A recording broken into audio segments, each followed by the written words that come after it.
Bible verse for reflection 2. Reflect on the Bible verse and how it relates to you and how you apply it to your daily life. Psalm 63 4-5, NIV version. I will praise you as long as I live, and in your name, I will lift my hands.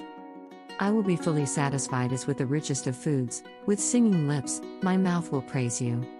It represents my joy and praise for the Lord. I praise Lord for guiding me and sending people to help me in my life. Whenever I am worried, I turn it into a prayer to God.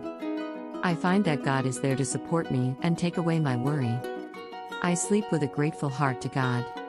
Lord, I receive the message of pregnant mothers who have experienced worries and anxiety during their pregnancy. I know that the prolonged worry is not good for them and their unborn babies.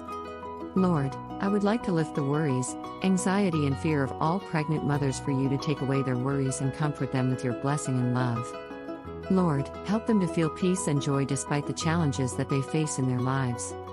Send people and resources to support, guide and comfort them. God, listen to our prayers and come to protect and guide pregnant mothers and their unborn babies. Give them strength, resilience, resources and support from you so that they feel touched by your loving hands and blessings. Keep them healthy and prepare them for safe delivery. Amen.